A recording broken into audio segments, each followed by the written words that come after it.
طالبان کون ہیں، کہاں سے آ گئے ہیں؟ کوئی 30 سال پہلے تو ان کا کوئی تذکرہ نہیں تھا۔ ہاں، افغانستان میں طالب علموں کو طالبان کہہ دیا جاتا تھا، اس پہلو سے تو وہ موجود تھے، لیکن طالبان ایک سیاسی یا عسکری قوت کی حیثیت سے کیسے منظر پر آئے، اس کے لیے ذرا سرسری سا آپ کو جائزہ لینا ہوگا افغانستان کی تاریخ کے پچھلے 30-35 سالوں کا۔ افغانستان میں آپ کو معلوم ہے کئی سو سال سے ایک بادشاہی نظام چل رہا تھا، اور اکثر و بیشتر بڑا اطمینان کے ساتھ چل رہا تھا، امن کے ساتھ چل رہا تھا۔ اگرچہ افغانستان کے جو دیہی علاقے تھے ان میں رہنے والوں کی جو اکثریت، عظیم اکثریت ہے، وہ بڑی شدید مذہبی انداز کی تھی، نماز، روزہ اور اس پردہ، حجاب، یہ ان کے کلچر میں شامل ہے۔ یوں سمجھیے کہ یہ مذہب ہونے کا پہلو بعد میں آتا ہے، ان کے کلچر کا جز ہے۔ لیکن یہ ہے کہ جو بڑے شہر تھے، خاص طور پر کابل، وہ پوری طرح ویسٹرنائز ہو چکا تھا بادشاہ کے نظام کے تحت۔ جب شاہ ظاہر شاہ آئے تھے ایک دفعہ پاکستان، ان کے ساتھ ان کی بیگم بھی تھی ملکہ، اور وہ اسکرٹ پہنے ہوئے تھی، ٹانگیں ان کی ننگی تھی، تو لوگ بڑے حیران ہوئے تھے، افغانستان، افغان بادشاہ کی بیگم جو ہے، افغان ملکہ اس لباس میں۔ لیکن واقعہ یہی ہے کہ کابل جو ہے پورے طور پر ویسٹرنائز تھا، اکثر و بیشتر وہاں بھی جو لوگ نچلے طبقات میں تھے ان کے اندر ظاہر بات ہے کہ مذہب کا وہ جو کلچر ہے ان کا وہ موجود تھا۔ اس کیفیت میں ایک سڈن چینج آئی جب سردار داؤد خان نے تختہ الٹا ظاہر شاہ کا، اور ان کی لیننگز جو ہیں، رجحان جو ہیں، وہ روس کی طرف زیادہ تھے، لیکن یہ کہ وہ کوئی خالص نظریاتی کمیونسٹ نہیں تھے۔ اس کے بعد آپ کو یاد ہوگا یکے بعد دیگرے کئی قتل ہوئے۔ سردار داؤد کو کسی نے قتل کیا، پھر اس کو کسی اور نے قتل کیا، پھر کسی اور نے قتل کیا، اور اس کے بعد آخر میں کیا ہوا کہ روسی فوجیں اور کرمل جو تھا اس کے ساتھ روسی فوجیں آ گئی۔ تو یہ جو ایک تبدیلی ہوئی ہے، اس کے خلاف جو ہے اسلامی قوتوں کی طرف سے ریزنٹمنٹ آئی، اس لیے کہ اگرچہ ان تبدیلیوں کے دوران کمیونزم جو ہے وہ کم سے کم جو شہری علاقے تھے افغانستان کے، اس میں مضبوط قدم جما چکا تھا۔ پارٹیاں دو تھیں، پرچم اور خلق، لیکن ان دونوں کے درمیان فرق وہی تھا جو رشین ریولوشن میں مولشوکس اور بولشوکس کا تھا۔ پارٹیاں دو لیکن نظریہ ایک، کمیونزم ایک، قیادتیں دو جدا، دو پارٹیاں۔ اسی طریقے سے ان کی پارٹیاں دو تھیں، آپس میں ان کا جو ہے پاور سٹرگل بھی جاری تھی، لیکن کمیونزم کے اوپر وہ بالکل جو ہے پورے متفق تھے۔ اب یہاں پاکستان میں اس کا جو رد عمل ہوا اس کو سمجھیے، جو بہت صحیح ہوا۔ ابھی جب کہ وہ ریزسٹنس شروع ہوئی تھی اور روسی فوجیں نہیں آئی تھیں، ابھی گویا کہ ایک لوکل فینومینا تھا، گویا کہ سب کچھ جو ہے وہ افغانستان کے اندر، جس کو میلٹنگ پاٹ کہتے ہیں، اسی کے اندر تھا۔ تو اس وقت بھی ظاہر بات ہے کہ کمیونزم کے خلاف مسلمانوں کے اندر اور مذہبی مزاج کے لوگوں کے اندر ایک رد عمل شروع ہوا، ریزسٹنس شروع ہوا، اور ان میں خاص طور پر کالجوں اور یونیورسٹیوں کے طلباء کا حصہ بہت زیادہ تھا۔ یہ لوگ وہ جو ہیں یا تو جماعت اسلامی کے زیر اثر تھے، اور یا زیادہ تر جو ہے الاخوان المسلمون کے زیر اثر تھے۔ انہی کے لیڈروں میں حکمت یار تھے، گل بدین حکمت یار، انہی میں احمد شاہ مسعود، اور ان دونوں کی بڑی گہری دوستی تھی، بہت گہرے ایک دوسرے کے ساتھ یہ گویا کہ کامریڈز تھے اور ساتھی تھے۔ پھر استاد ربانی، عبد الرسول سیاف، اس قسم کے لوگ، ان لوگوں نے جو ریزسٹنس موومنٹ شروع کی، تو یہاں بھٹو صاحب نے اس وقت بالکل صحیح قدم اٹھایا۔ ان میں سے بعض لوگوں کو دعوت دی، وہ آئے دارالحکومت میں، بھٹو صاحب کے مہمان رہے، ان کی پیٹھ تھپ کی کہ ٹھیک ہے کرو کوشش، اور یقیناً کچھ نہ کچھ جو ہے انہیں مدد بھی دی ہوگی، لیکن یہ کہ اس کے بارے میں مجھے معلوم کچھ نہیں ہے۔ اندازہ ہے کہ جب بلایا ہے، پیٹھ تھپکی ہے، اس لیے کہ ظاہر بات ہے ان کو معلوم تھا یہ کہ اگر جو ہے یہاں پر کمیونزم آ گیا اور خاص طور پر روس اگر قابض ہو گیا تو پھر اس کا اگلا قدم پاکستان ہے۔ گویا کہ وہ جو صدیوں پرانا خواب ہے روسیوں کا، وہ زار کے زمانے کا خواب ہے کہ سائبیرین ریچ جو ہے وہ بہت ہی چاہتا تھا کہ کسی طریقے سے یہ افغانستان اور پاکستان کو رونگتے ہوئے، اور وہ جو ہے بحیرہ عرب، عریبین سی اور بحر ہند، انڈین اوشن کے گرم پانیوں تک پہنچ جائے۔ لہذا افغانستان میں قدم جم گئے تو ظاہر بات ہے کہ اس کے بعد اگلا ہدف جو ہے وہ پاکستان ہوگا۔ تو یہ صورتحال تھی کہ جس میں بھٹو صاحب نے جو قدم اٹھایا وہ بالکل صحیح تھا۔ بعد میں جب روسی فوجیں آ گئیں، اب ایک ریزسٹنس شروع ہوئی زبردست۔ ان میں سب سے پہلی ریزسٹنس جو ہے وہ در حقیقت جو جہاد شروع ہوا ہے وہ جہاد فی سبیل الحریت تھا۔ اس کی بنیاد مذہبی نہیں تھی بلکہ آزادی، اس لیے کہ افغان قوم جو ہے وہ غلام رہنے کی عادی نہیں ہے، اس کے لیے ذہناً تیار نہیں، جذباتی طور پر تیار نہیں، یہ پوری تاریخ کی حقیقت ہے یہ۔ چنانچہ اسی زمانے میں جب روس کے خلاف جنگ جاری تھی اور جہاد ہو رہا تھا افغانستان میں، تو مارگریٹ تھیچر ایک دفعہ آئی تھی پاکستان کے دورے پر، اور وہ طورخم پر جا کر انہوں نے خطاب کیا تھا کچھ لوگوں سے، جس میں بڑے تاریخی جملے مجھے آج تک یاد ہیں۔ We learnt our lesson and the Russians will also soon learn their lesson۔ Afghanistan کے بارے میں ہم نے سبق سیکھ لیا تھا، ہم نے بار بار فوج کشی کی اور فتح کیا، لیکن اپنا قبضہ برقرار نہیں رکھ سکے۔ اسی طریقے سے بالفرض اگر روس نے قبضہ کر بھی لیا تو وہ یہاں رہ نہیں سکے گا۔ یہ سبق جو ہے ہم نے تو سیکھ لیا ہے، روسی بھی سیکھ لیں گے۔ بہرحال اس وقت جو صورتحال پیدا ہوئی اس میں ایک فیکٹر جو نیا آیا اس کو ذہن میں رکھیے۔ اس وقت پورے عالم اسلام میں احیاء اسلام اور نفاذ شریعت کا ایک جذبہ پروان چڑھ رہا تھا۔ یہ جذبہ شروع ہوا ہے کب؟ جب کہ کولونیل رول کا بستر طے ہونا شروع ہوا۔ یہ یورپین جو پاورز تھی انہوں نے اپنا بستر رول کرنا شروع کیا،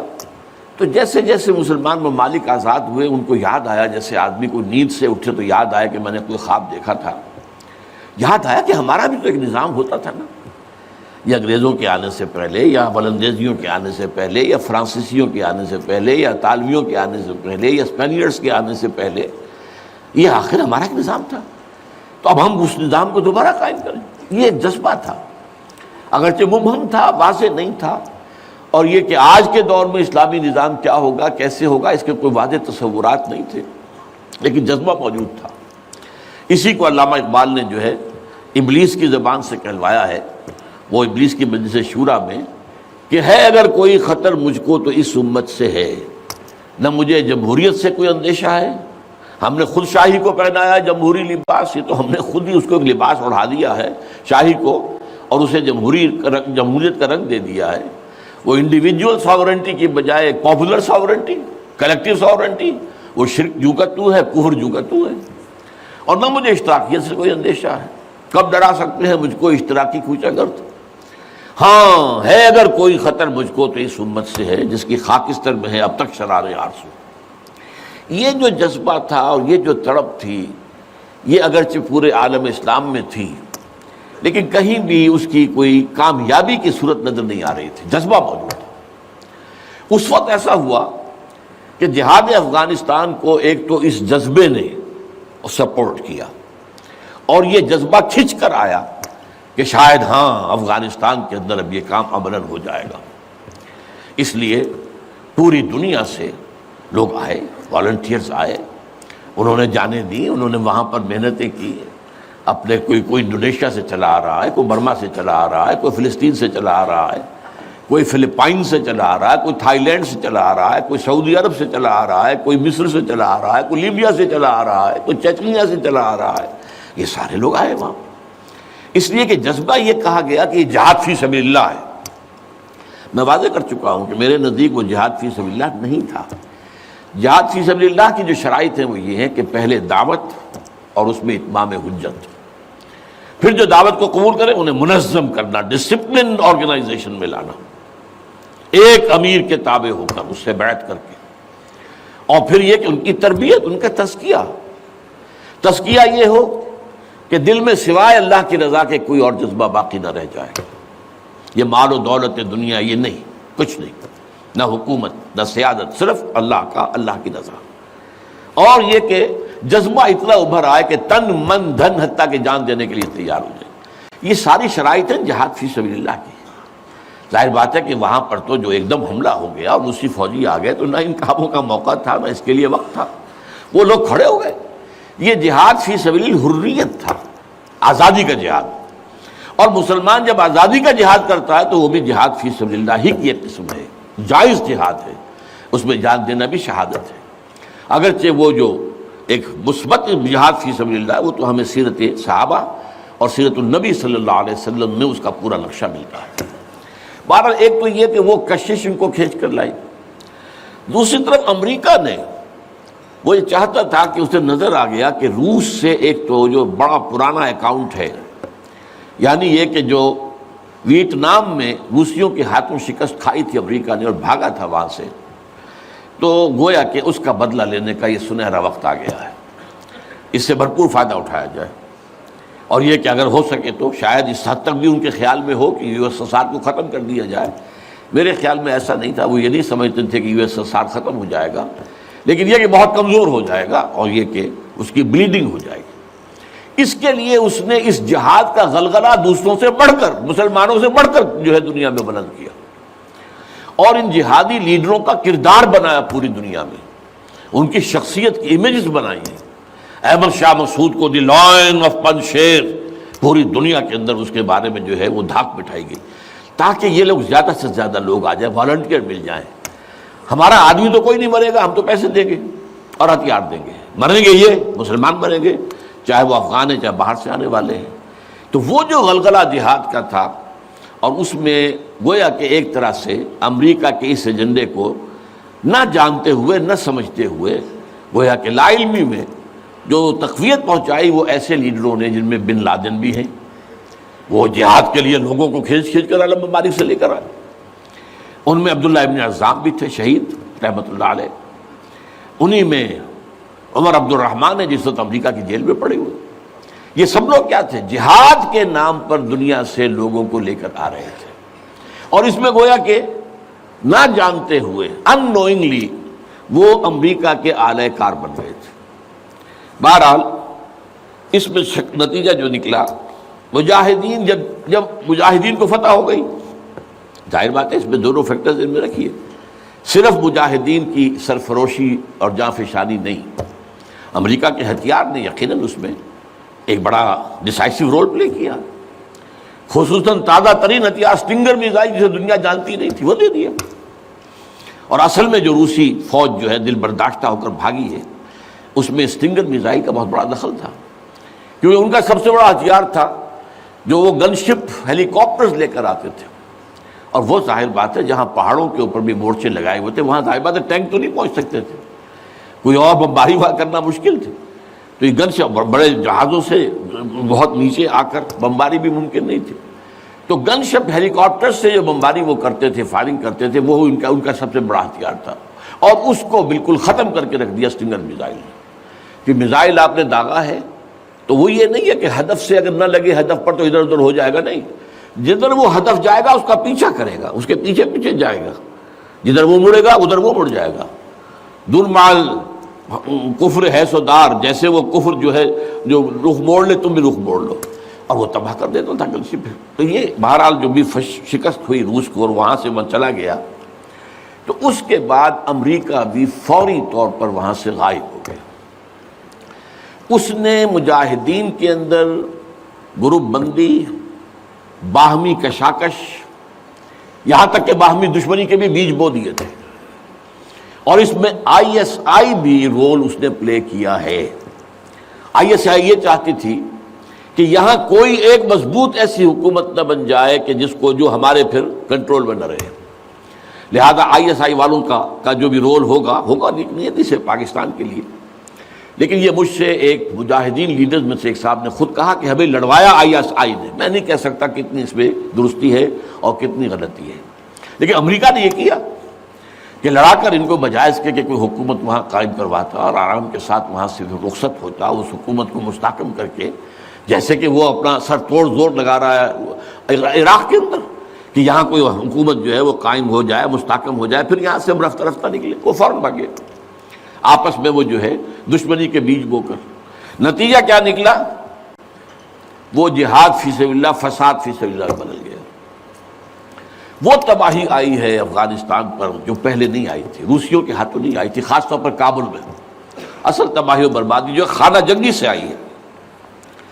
اور اس کا ایک اور نتیجہ یہ نکلا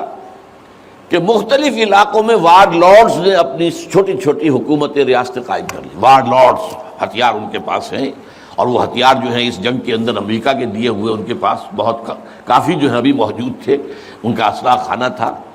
تو اپنے علاقے معین کر لیے۔ اور وہاں یہ ہے کہ انہوں نے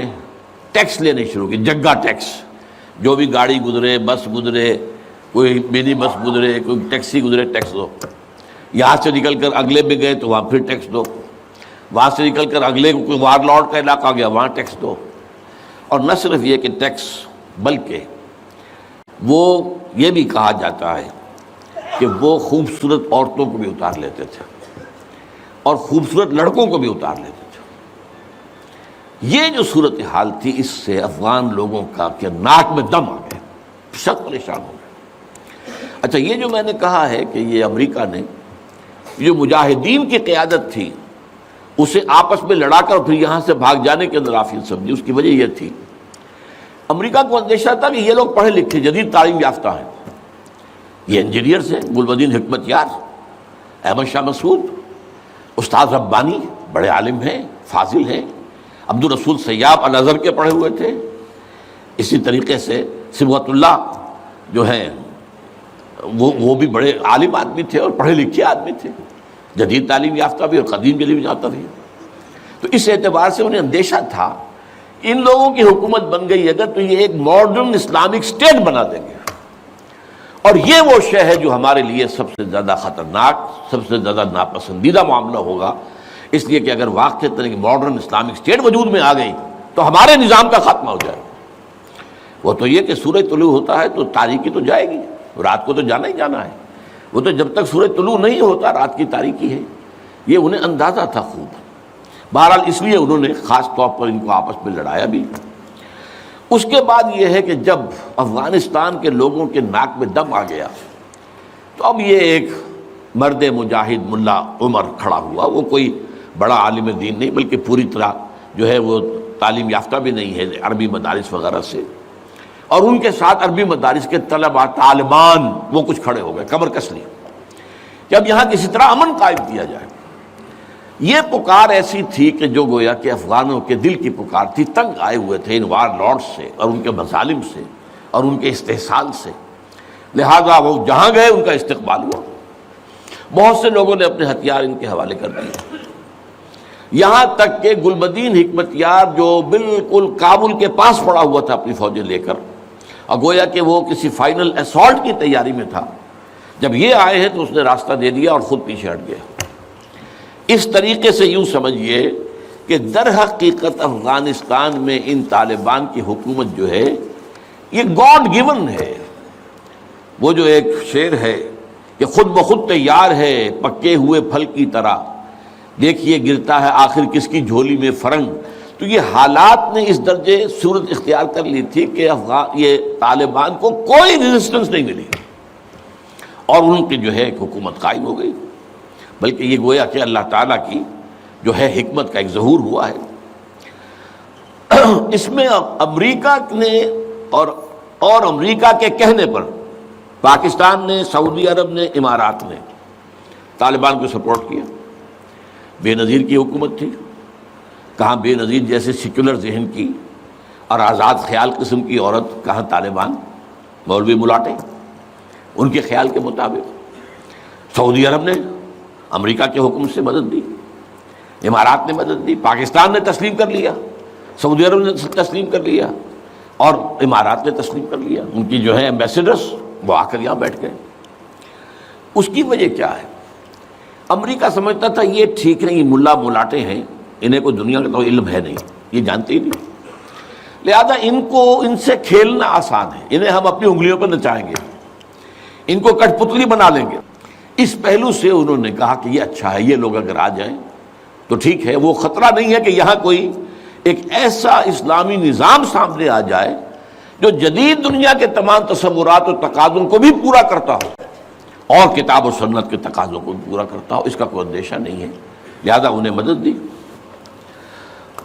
لیکن ہوا کیا؟ دو کام ایسے ہوئے ہیں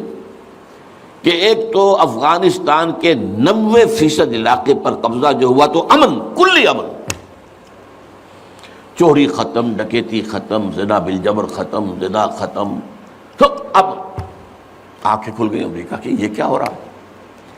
اور ملا عمر کے ایک حکم پر پاپی کی کاشت زیرو۔ اب یہ ہے کہ کفر کے ایوانوں میں پوری دنیا میں خطرے کی گھنٹیاں بجیں۔ یہ معاملہ کیا ہے؟ نارضت عشق کے خونی جگرے پیدا شد، حسن لرزید کے صاحب نظرے پیدا شد۔ یہ تو ہم جس سے ڈر رہے تھے، جس کا ہمیں خوف تھا، جس کا ہمیں اندیشہ تھا، وہ تو حقیقت سامنے آ رہی ہے۔ ابھی تو پورا نظام کی کوئی بات نہیں ہے، ابھی تو انہوں نے چند سزائیں نافذ کی ہیں، اس سے زیادہ تو ابھی ان کا کانسیپٹ بھی کوئی نظر نہیں آیا۔ ہم خود جب گئے ہیں وہاں پر، میں ایک وفد لے کر گیا ہوں، تو نہ ان کے ذہن میں کوئی سیاسی نظام کا کوئی واضح تصور تھا، نہ میں نے ان سے پوچھا آپ کی کوئی پارلیمنٹ مجلس شورا مجلس ملی، کہ نہیں کوئی نہیں ہے، نہ کوئی معاشی نظام کا ان کے سامنے نقشہ تھا۔ میں نے پوچھا کہ آپ کے یہاں بینک ہیں کہ نہیں ہے، میں نے کہا آپ اپنا پیسہ کہاں رکھتے ہیں؟ ہمارے پاس پیسہ ہے ہی نہیں۔ مطلب یہ کہ یہ کوئی نظام کی بات تھی نہیں، لیکن یہ کہ چوری کا ہاتھ کاٹنا، زنا کی سزا دینا، رجم کرنا، قتل کے بدلے قتل علی الاعلان میدان کے اندر، اور سر جو ہے قلم کرنا یا سینے کے اندر۔ ایک صاحب نے جو کہ آئی وٹنس تھے، انہوں نے دیکھا تھا کہ ایک شخص نے ایک دوسرے شخص کو قتل کیا سینے میں خنجر بھونک کر، اب اس کو پکڑ کر رسیوں سے باندھ کر لا کے ڈال دیا گیا اسٹیڈیم کے اندر کھلا، اور ٹھٹ لگے ہوئے لوگوں کے دیکھ رہے ہیں، اور اس کی بیوی سے، مقتول کی بیوی کے ہاتھ میں خنجر دے کر کہا گیا بھونکو اس کے سر، اس کے سینے کے اندر، اس نے کیا۔ اب یہ جو مناظر ہیں، ان کو دیکھنے کے بعد کیا کہیں کوئی جرم رہ جائے گا؟ جیسے کہ اس سے پہلے بھی تھا معاملہ دنیا کے سامنے کہ سعودی عرب جو ہے وہ کرائم فری ایک معاشرہ بن گیا تھا جب سے وہاں پر اسلامی جو حدود اور تعزیرات نافذ ہوئی۔ یہ معاملہ انہوں نے دیکھ لیا کہ یہ تو ہو گیا، تو اس اعتبار سے ان کو جو ہے اب بڑی شدید خطرے کی بات ہوئی۔ البتہ یہ ضرور نوٹ کر لیجئے کہ اس ابتدائی عرصے میں طالبان سے کچھ غلطیاں بھی ہوئیں۔ پہلی بات تو یہ کہ نہ ان کی کوئی تعلیم ہوئی تھی، نہ تربیت ہوئی تھی، نہ تنظیم ہوئی تھی، نہ کوئی ڈسپلن قائم تھا، یہ تو موب تھا، لہذا ان سے بڑی بڑی غلطیاں ہوئیں۔ مثلاً مزار شریف میں ایران کے سفارت خانے پر حملہ کیا، سفارتکاروں کو قتل کر دیا۔ پھر یہ کہ ان کے اندر مذہبی شدت پسندی بہت تھی، کٹر حنفیت، اور اس کے اندر کچھ نہ کچھ تشدد کا ایلیمنٹ بھی۔ ظاہر بات ہے ان عام لوگوں کے، ان پڑھ لوگ، اب ان کے ذہن میں جو چیزیں تھیں، داڑھی جو ہے سنت موقدہ ہے، نہیں رکھتا اس کو سزا دو، اور حجام جو ہے اس کا سر قلم کر دو اگر وہ شیونگ کرتا ہے تو۔ اسی طریقے سے پردے کا شدت کے ساتھ نفاذ کیا گیا، عورتیں باہر کیوں نکلیں، اپنے گھروں میں رہو، یا یہ کہ پورا برقع لے کر نکلو، جو بھی آپ کے ہاں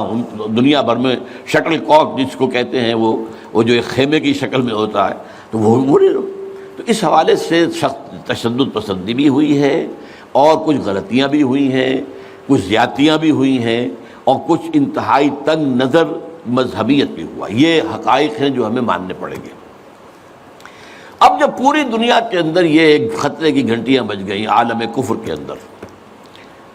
کہ نارضت عشق کہ خونی جگر پیدا شد، وہ تو آ گیا، خونی جگر رکھنے والا وہ تو سامنے آ گیا، وہ خطرہ جس سے اب ڈر رہے تھے، کہاں پر رہے تھے۔ اس لیے کہ آپ کو معلوم ہے کہ جب USSR کا خاتمہ ہوا ہے اور اس کے بعد جو ہے نیٹو کو اثر نو آرگنائز کرنے کی باتیں شروع ہوئیں، توسیع کی شروع ہوئی، تو کسی سے نے پوچھا نیٹو چیف سے، گورنر ان چیف سے، کہ اب آپ کس کے لیے، آپ کا جو دشمن تھا جس کے لیے آپ نے سارے دھندے بنائے تھے، سیٹو بھی تھا، سینٹو بھی تھا، اور نیٹو بھی تھا، اور سب سے بڑا معاملہ نیٹو کا تھا، تو اب تو تمہارا وہ دشمن ختم ہو گیا، تمہارے سامنے تمہارے گھٹنوں میں تمہارے قدموں میں پڑا ہوا ہے، تم سے مدد کی بھیک مانگ رہا ہے، تو تمہیں کیا خوف ہے؟ تو انہوں نے کہا ہمیں اب اسلامک فنڈامنٹلزم کا خطرہ ہے۔ اس کے لیے گویا کہ they started to gird up their loins، اپنے جو ہے کمر کسنے کے لیے انہوں نے پروگرام بنا لیا۔ اور اس کے لیے نوٹ کیجئے 9/11 کا حادثہ فاجعہ خود کروایا، یہ ثابت شدہ حقیقت ہے۔ اس وقت اس میں طالبان کا تو خیر 0% بھی کوئی امکان نہیں، اس میں القاعدہ کا بھی کوئی حصہ نہیں۔ یہ ضرور معلوم ہوتا ہے کہ ان میں جن لوگوں کو انہوں نے اپنے آگے رکھ لیا تھا دنیا کو دکھانے کے لیے، کچھ نوجوان قسم کے جو پائلٹس تھے جنہوں نے چھوٹے چھوٹے جہازوں پر، چڑیوں جیسے جہازوں پر تربیت حاصل کی تھی، دکھانے کے لیے انہوں نے کیا ہے یہ، ان میں سے کسی کا تعلق غالباً کوئی تعلق تھا جو کہ اسامہ ابن لادن کے ساتھ، جس پر کہ ان کو اس نے یہ کہہ دیا تھا کہ عنقریب ایک بہت بڑا واقعہ ہوگا، بس اس حد تک بات صحیح ہے، باقی قطعاً کوئی نہ اسامہ ابن لادن کا حصہ، یہ کروایا موساد نے، نیو کونز نے، CIA نے۔ کیوں کروایا؟ اس لیے کہ ان کے سامنے اب افغانستان کے اندر ایک بہت بڑی فوج کشی کرنے کے لیے ایک بہت بڑی طاقت کی ضرورت ہے، اور یہ بہت بڑی طاقت جو ہے اس کے لیے امریکہ کا جو پبلک اوپینین ہے تیار نہیں ہوگا جب تک کہ اتنا بڑا کوئی حادثہ نہ ہو جائے، اور دنیا کی بھی بڑی کولیشن نہیں بنے گی جب تک کہ اتنا بڑا کوئی حادثہ نہ ہو جائے۔ یہ انہوں نے خود کرایا،